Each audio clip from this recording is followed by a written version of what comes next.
నమస్తే BDD news కి స్వాగతం. నా పేరు యశ్వంత్. ముందుగా హెడ్లైన్స్.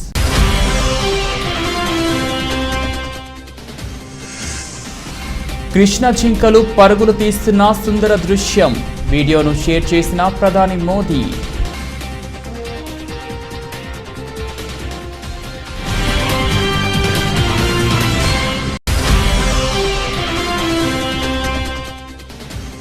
విజయవంతమైన కేంద్ర జలశక్తి మంత్రి గజేందర్ సింగ్ షెకావత్తో వైఎస్ఆర్సీపీ ఎంపీల సమావేశం. పోలవరం సవరించిన అంచనాలకు ఆమోదం తెలిపిన కేంద్ర జలశక్తి శాఖ.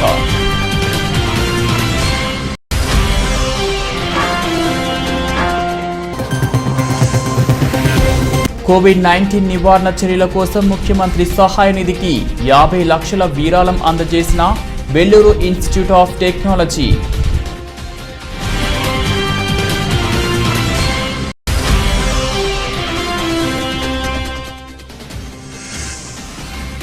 శ్రీశైలం జలాశయానికి కొనసాగుతున్న వరద.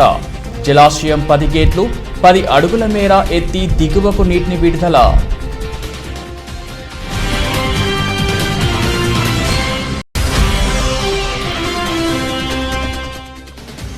కుప్పంలోని ఓ ప్రైవేట్ పరిశ్రమలో గురువారం భారీ అగ్ని ప్రమాదం.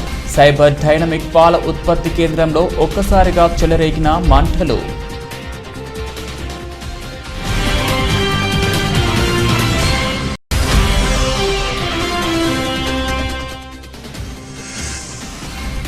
అంతర్జాతీయ మార్కెట్ల ప్రభావం చూపడంతో గురువారం లాభాలతో ప్రారంభమైన దేశీయ స్టాక్ మార్కెట్లు.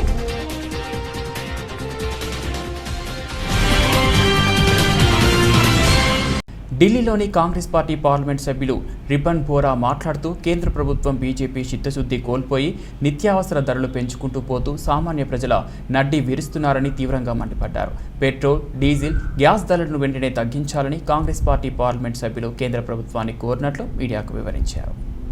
It in the parliament, we have been demanding for discussion in the parliament about this hike of prices of all essential commodities, but the government has not allowed us to discuss it in the parliament.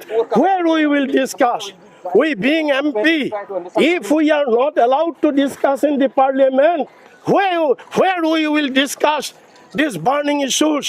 And therefore, I have decided to take this protest today to bring to notice to the government and to the people of this country.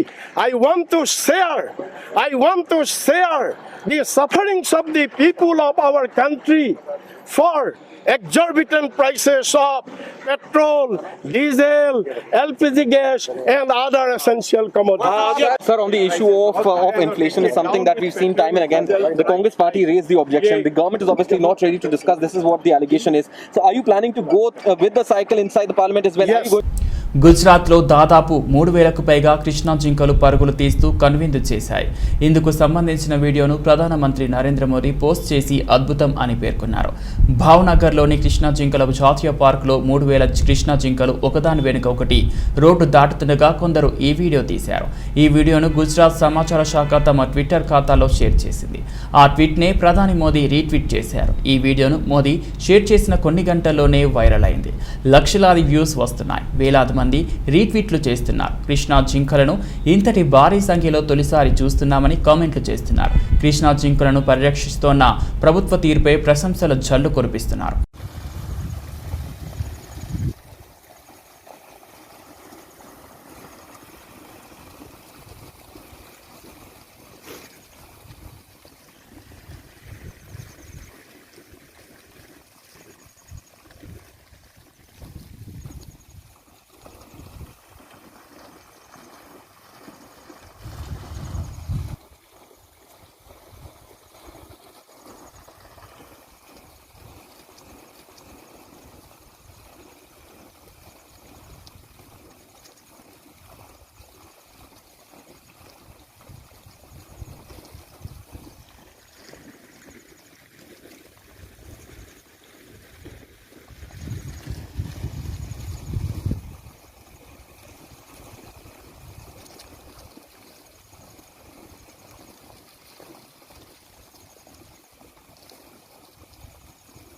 కేంద్ర జలశక్తి మంత్రి గజేంద్ర సింగ్ షెకావత్తో వైఎస్ఆర్సీపీ ఎంపీల సమావేశం విజయవంతమైంది. పోలవరం సవరించిన అంచనాలకు కేంద్ర జలశక్తి శాఖ ఆమోదం తెలిపింది.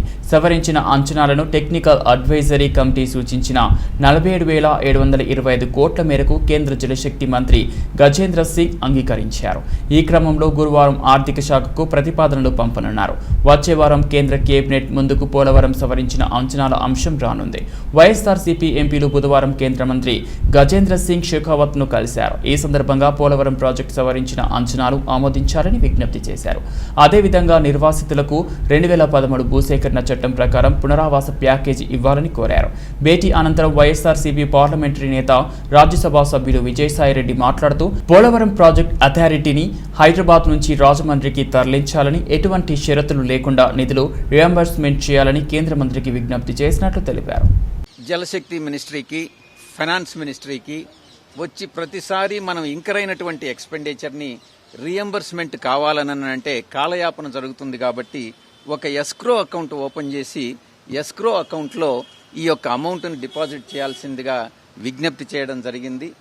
అది వీలు కాదన్నటువంటి విషయాన్ని జలశక్తి మంత్రి గారు, ఎందుకనంటే ఇప్పుడున్నటువంటి ఫండ్స్కి ఏదైతే స్టార్వ్ అవుతుందో అది రాష్ట్ర ప్రభుత్వాలు కానీ కేంద్ర ప్రభుత్వాలు కానీ ఎప్పుడు మీరు ప్రపోజల్స్తో వచ్చినా కూడా కాస్ట్ రియంబర్స్ చేయమని కానీ అడిగితే మేము ఇమ్మీడియట్గా ఒక వారం 15 రోజుల లోపల మేము రియంబర్స్మెంట్ చేస్తాం. కాబట్టి ఎస్క్రో అకౌంట్ ఓపెన్ చేయడంలో చేయాల్సినటువంటి అవసరం లేదన్నటువంటి భావన ఆయన వ్యక్తం చేయడం జరిగింది. ఇప్పుడు amount to the tune of 1917 crores ఏదైతే ఉందో ఇప్పుడు అమౌంట్ రియంబర్స్. కోవిడ్-19 నివారణ చర్యల కోసం ముఖ్యమంత్రి సహాయ నిధికి వెల్లూరు ఇన్స్టిట్యూట్ ఆఫ్ టెక్నాలజీ 50 లక్షల విరాళానికి సంబంధించిన పత్రాలను తాడేపల్లిలోని ముఖ్యమంత్రి క్యాంపు కార్యాలయంలో సీఎం వైఎస్ జగన్కు VIT university founder and chancellor doctor G Viswanathan, vice president Shankar Viswanathan, vice president Sekhar Viswanathan, VIT AP vice chancellor doctor SV Kotareddy, registrar doctor CVL Sivakumar అందజేశారు.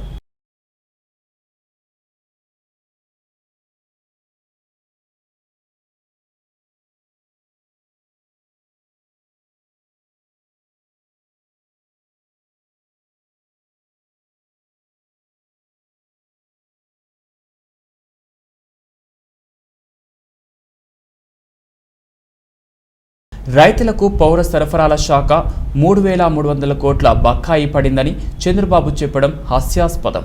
సీఎం జగన్ తాను చెప్పినట్టే 1,600 కోట్లు రైతుల ఖాతాలో వేశారు. కేంద్రం నుంచి 2,800 కోట్లు వచ్చాయి. పూర్తిగా కట్టాల్సిన డబ్బుల్లో 3,200 కోట్లు రైతుల ఖాతాలో జమ చేశాం. మిగిలినవి త్వరలోనే విడుదల చేస్తాం. రైతన్న కష్టం తెలిసిన వ్యక్తి వైఎస్ జగన్. టీడీపీని బీజేపీలో విలీనం చేసేందుకు చంద్రబాబు చర్చలు జరుపుతున్నాడు. ఇంకో ఏడాదిలో ఇది జరుగుతుంది. చంద్రబాబు సింగపూర్కో మలేషియాకో వెళ్తున్నాడు.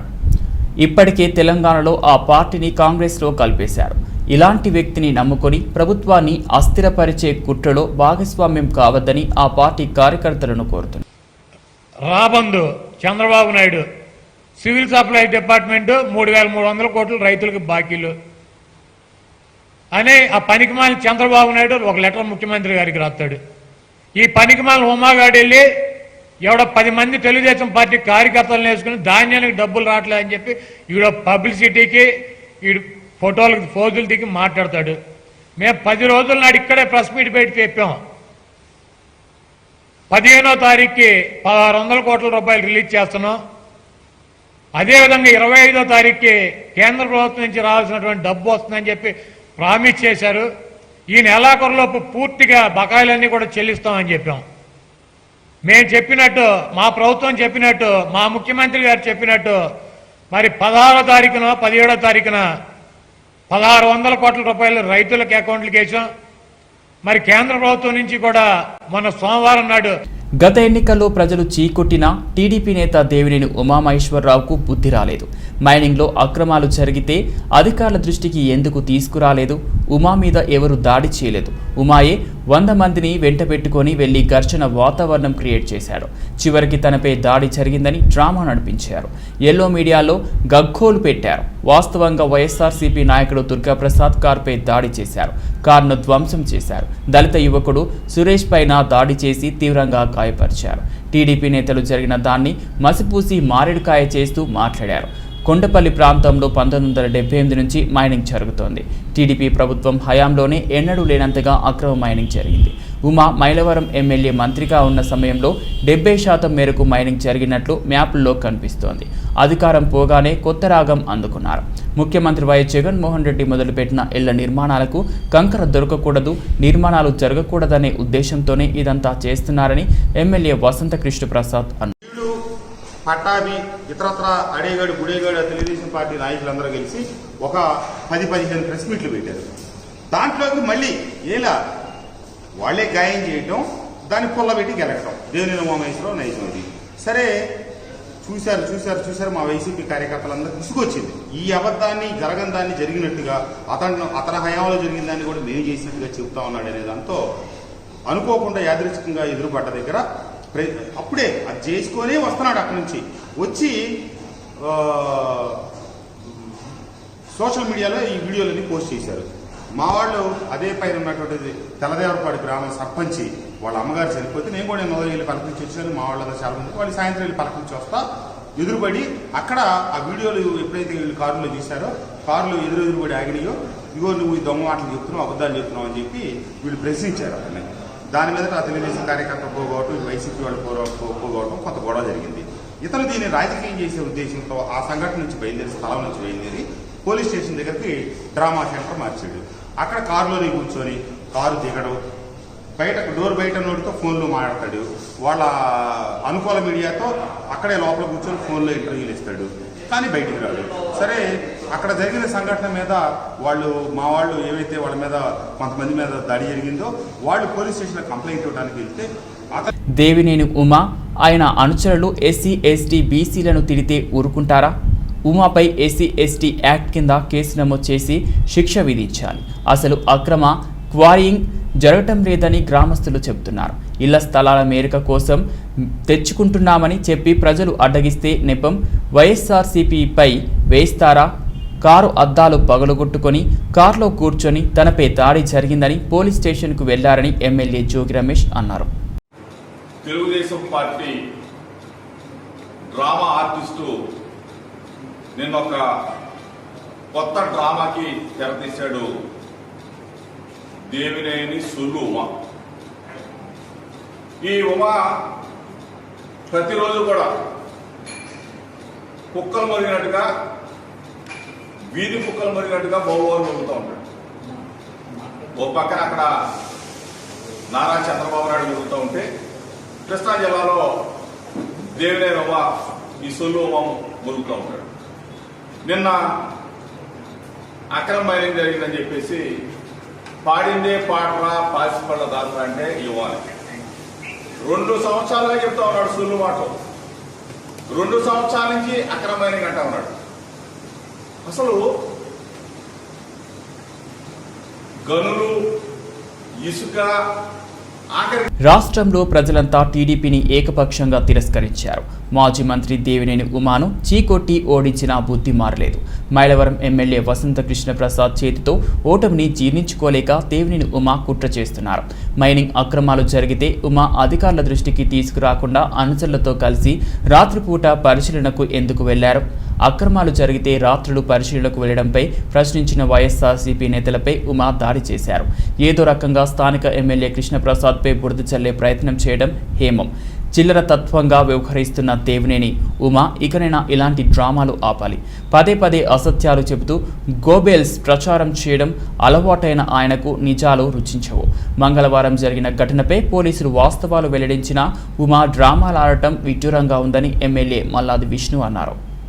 ఈ రాష్ట్రంలో భారతీయ జనతా పార్టీ సమస్యలు ఏమీ లేనట్టుగా ఎక్కడో పొద్దుటూరులో టిప్పు సుల్తాన్కు సంబంధించినటువంటి విగ్రహాన్ని విషయంలో ప్రవర్తిస్తున్నటువంటి తీరు మనకి చూసాం. మనం ప్రభుత్వం మీద చేస్తున్నటువంటి అసత్యాలు, అబద్ధాలు, దుష్ప్రచారాలు, సోమవీర్రాజు చేస్తున్నటువంటి ఆ పార్టీకి ఈ రాష్ట్రంలో ఓట్లు లేవు, సీట్లు లేవు.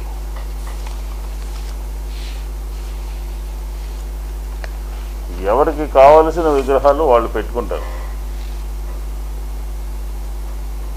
దాన్ని రాజకీయం చేసే పని భారతీయ జనతా పార్టీ చేస్తూ ఉంది.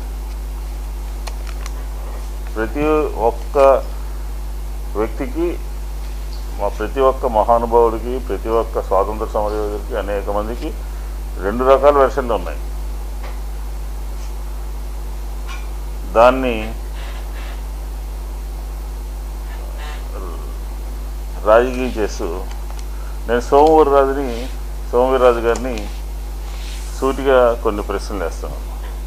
నల్గొండ జిల్లా చండూరు మండలంలోని పుల్లెంల గ్రామంలో వైఎస్ఆర్ తెలంగాణ పార్టీ అధ్యక్షురాలు వైఎస్ షర్మిల చేపట్టిన నిరుద్యోగుల కోసం నిరాహార దీక్షలో ఆమె మాట్లాడుతూ కేసీఆర్కు పార్టీ సిద్ధాంతాలు లేవని, ఫ్యామిలీ సిద్ధాంతాలే ఉన్నాయని షర్మిల అన్నారు.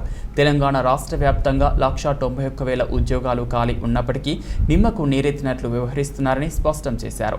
ఓ పక్క నిరుద్యోగ భృతి ప్రకటించిన కేసీఆర్, ఉద్యోగాల కల్పనకు కృషి చేయాల్సిన సీఎం కేసీఆర్ ఏమీ పట్టినట్లుగా నిరుద్యోగులను రోడ్డున పడేసి ఇబ్బందులకు గురి చేస్తున్నారని షర్మిల తీవ్రంగా మండిపడ్డారు.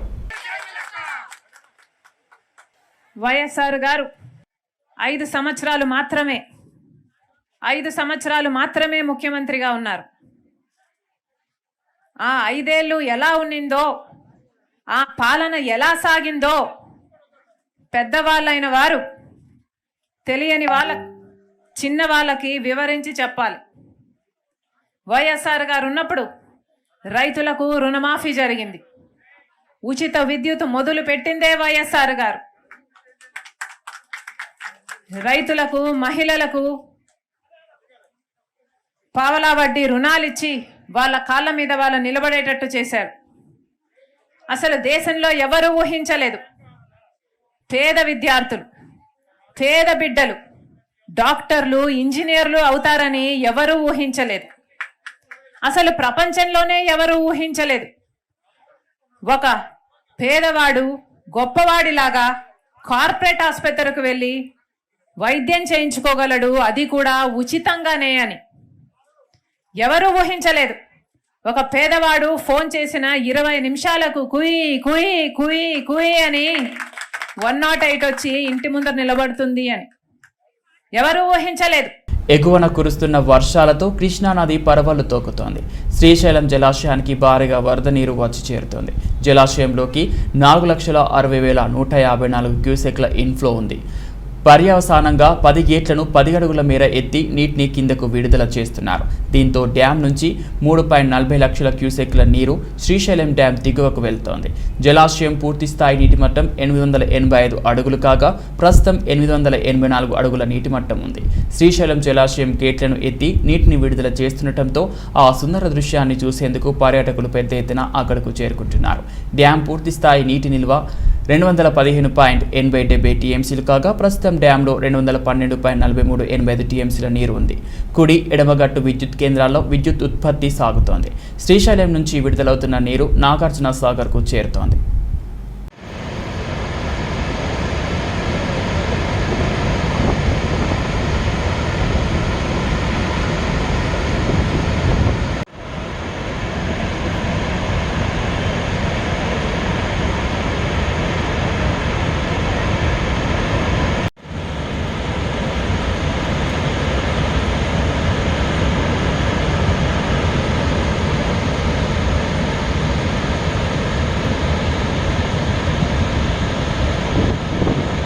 గుంటూరు జిల్లా గురజాలలోని పల్నాడు ప్రజా సేవా సమితి స్వచ్ఛంద సంస్థ ఆధ్వర్యంలో గురజాల రైల్వే స్టేషన్లో మాచర్ల గుంటూరు రైలుని ప్రయాణికులకు అందుబాటులో నిలపాలని పల్నాడు ప్రజా సేవా సమితి అధ్యక్షులు ముల్లపాటి కృష్ణమూర్తి కోరారు.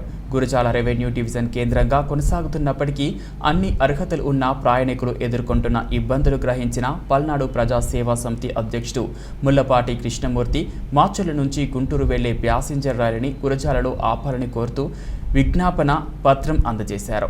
ఈ కార్యక్రమంలో పల్నాడు ప్రజా సేవా సమితి సభ్యులు కోట సాయి ప్రసాద్, నారాయణ సుబ్బారావు, రహంతుల్లా, శ్రీను తదితరులు పాల్గొన్నారు. కాబట్టి ఇక్కడ నుండి రైలు అవసరం అది అందరికీ తెలిసింది. ఆదాయం కూడా రైల్వే శాఖకి తెలుసు కాబట్టి మేము ప్రత్యేకంగా కోరేది లేదు. ఖచ్చితంగా గురజాలకు అర్హత ఉంది కాబట్టి ట్రైన్ని వెంటనే ఇక్కడ నిలుపుదల చేసి ప్రజలకు అందుబాటులో తేవాలని పల్నాడు ప్రజా సేవా సమితి ద్వారా ప్రజలందరి తరఫున విజ్ఞప్తి చేస్తున్నాం. ఈ కార్యక్రమాన్ని మా సభ్యులు కోట సాయి ప్రసాద్ గారు వచ్చి వివరిస్తారు. అందరికీ ధన్యవాదాలు చెప్తున్నాను. కుప్పంలోని ఓ ప్రైవేట్ పరిశ్రమలో గురువారం భారీ అగ్ని ప్రమాదం చోటు చేసుకుంది. సైబై డైనమిక్ పాల ఉత్పత్తి కేంద్రంలో ఒక్కసారిగా మంటలు చెలరేగాయి. ప్రమాదం గురించి తెలిసిన వెంటనే అగ్నిమాపక సిబ్బంది ఘటనా స్థలానికి చేరుకొని మంటలను అదుపు చేసింది. ఈ ప్రమాదంలో ప్రాణ నష్టం జరగకపోవడంతో యాజమాన్యం ఊపిరి పీల్చుకుంది. షార్ట్ సర్క్యూట్తోనే ప్రమాదం జరిగిందని తెలుస్తోంది. భారీగా ఆస్తి నష్టం సంభవించి ఉండవచ్చని అంచనా వేస్తున్నారు.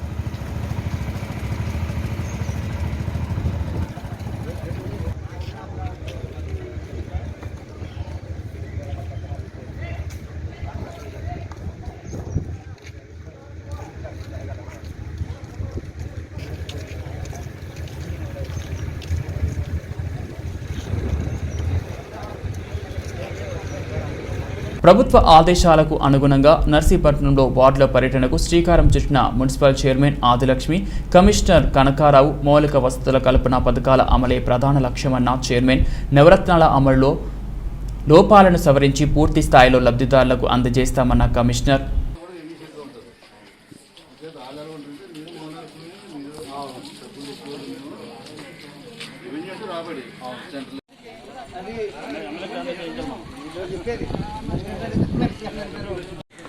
రాష్ట్ర ప్రభుత్వ ఆదేశాల ప్రకారంగా మున్సిపల్ కౌన్సిల్కి సంబంధించి మున్సిపల్ చైర్పర్సన్ గారి ఆదేశాలకు సంబంధంగా ఈరోజు నర్సీపట్నం పురపాలక సంఘంలో 17వ వార్డులో 18వ వార్డులో చైర్పర్సన్ గారి ఆధ్వర్యంలో పర్యవేక్షించడం జరిగింది.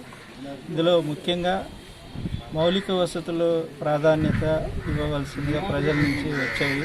అలాగే నవరత్నాల పథకాల్లో ప్రజలకు ఏ విధంగా అందుతున్నాయని వార్డులో అక్కడక్కడ పరిశీలించినప్పుడు చేయూతకు సంబంధించి అలాగే పెన్షన్లకు సంబంధించి వేలుముద్రల సమస్యల గురించి ప్రస్తావన వచ్చింది. వాటిని కూడా నివృత్తి చేసి చెప్పండి మేడం గారు. అందరికీ నమస్కారం అండి. ఈరోజు మొట్టమొదటిగా వార్డు విజిట్ స్టార్ట్ చేయడం జరిగింది. సో ఈ కార్యక్రమం ఎందుకైతే మొదలు పెట్టామంటే ప్రజల యొక్క సమస్యలు నేరుగా తెలుసుకొని వాటిలో ఎలాంటి అభివృద్ధి కార్యక్రమాలు చేయాలి, ఆల్రెడీ జగన్మోహన్ రెడ్డి గారు స్టార్ట్ చేసినటువంటి అభివృద్ధి కార్యక్రమాలు ఏ విధంగా జరుగుతున్నాయి, ప్రభుత్వం సక్రమంగా వర్క్ చేస్తుందా లేదా, వాళ్ళు ఏ విధంగా వాళ్ళు దాన్ని రిసీవ్ చేసుకుంటున్నారని తెలుసుకోవడానికి కోసం దీన్ని ముందుగా స్టార్ట్ చేయడం జరిగిందండి. At the same way clap ప్రోగ్రాంలో భాగంగా వార్డులో క్లీనింగ్ అనేది ఎలా ఉంది, సో డ్రైన్స్ ఎలా ఉన్నాయి, రోడ్స్ ఎలా ఉన్నాయి, ఇవన్నీ తెలుసుకొని వాళ్ళ సమస్యల ప్రకారం మన సాధ్యమైనంత వరకు మనం వాటిని ఏ విధంగా సాల్వ్ చేయగలం అనే దృష్ట్యా మేము ఈ కార్యక్రమం స్టార్ట్ చేయడం జరుగుతుంది. సో తెలుసుకున్నామంటే తెలుసుకొని మనం ఎంతవరకు చేయగలమో అంతవరకు చేయడానికి కృషి చేస్తామని ఈ కార్యక్రమంలో తెలియజేస్తున్నాం. థ్యాంక్స్. తెలుగుదేశం పార్టీ మాజీ ఎమ్మెల్యే వంగలపూడి అనిత మాట్లాడుతూ వైసీపీ ప్రభుత్వ పాలనలో అణగారిన వర్గాలను అణచివేస్తున్నారని అన్నారు. రాష్ట్రంలో ఎక్కడ చూసినా దళితులకు రక్షణ కరువైందని వంగలపూడి అనిత పేర్కొన్నారు. అవసరం ఉంది.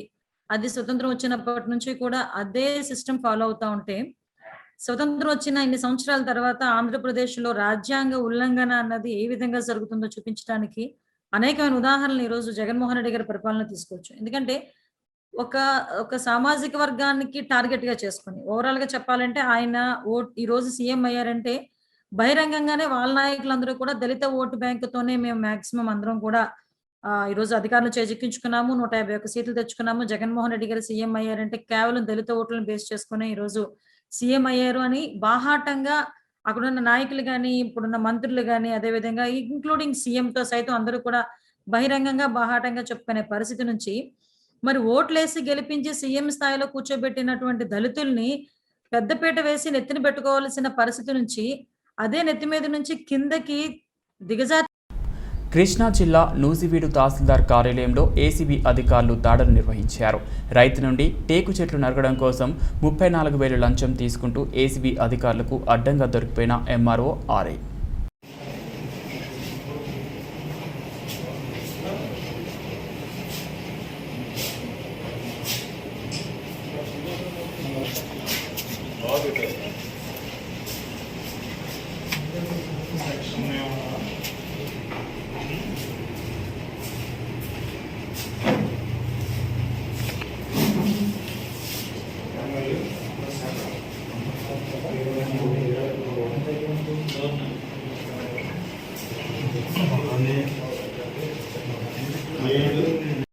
కర్నూలు జిల్లా కలెక్టర్ జి వీరపాండ్యన్ మరొక జిల్లాకు బదిలీ కావడంతో ఈ సందర్భంగా ఆయనకు ఆత్మీయ వీడ్కోలు సన్మాన సభను ఏర్పాటు చేశారు.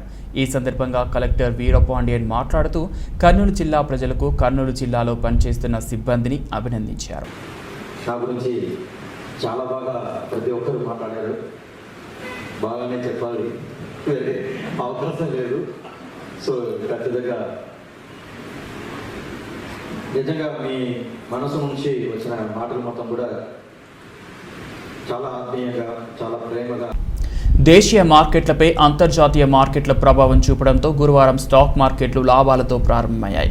ఉదయం 9:30 సెన్సెక్స్ 252 పాయింట్ల లాభాలతో 52,695.58 వద్ద ట్రేడింగ్ కొనసాగుతుండగా నిఫ్టీ 74 పాయింట్లను నమోదు చేసి 15,783.80 వద్ద ట్రేడ్ అవుతుంది.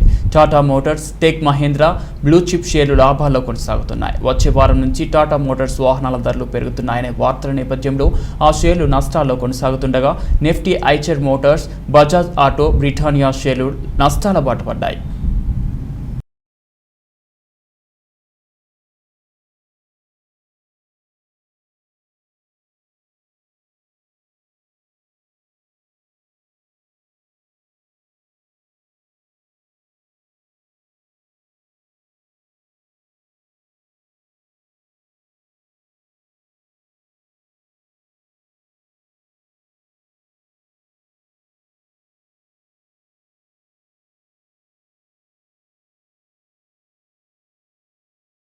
బులెటిన్ ముగించే ముందు హెడ్లైన్స్ మరోసారి.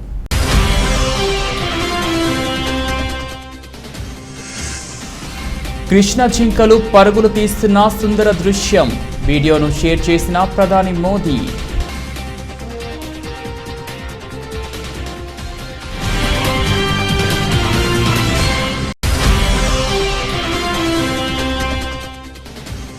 విజయవంతమైన కేంద్ర జలశక్తి మంత్రి గజేందర్ సింగ్ షెకావత్తో వైఎస్ఆర్సీపీ ఎంపీల సమావేశం.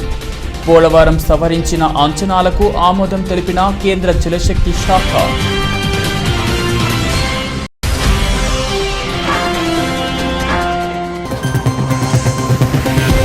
కోవిడ్-19 నివారణ చర్యల కోసం ముఖ్యమంత్రి సహాయ నిధికి 50 లక్షల విరాళం అందజేసిన Vellore institute of technology.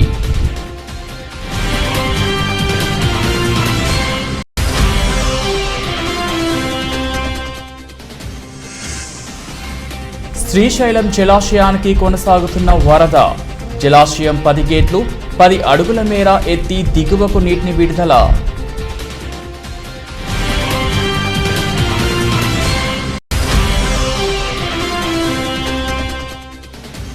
కుప్పంలోని oh private పరిశ్రమలో గురువారం భారీ అగ్ని ప్రమాదం. సైబర్ డైనమిక్ పాల ఉత్పత్తి కేంద్రంలో ఒక్కసారిగా చెలరేగిన మంటలు.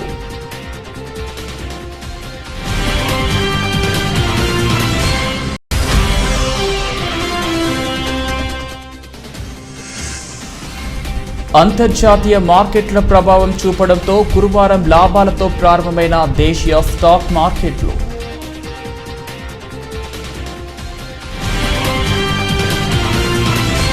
ఇవి బులెటిన్ అప్డేట్స్. మరో బులెటిన్లో మళ్ళీ కలుద్దాం. అంతవరకు సెలవు. నమస్తే.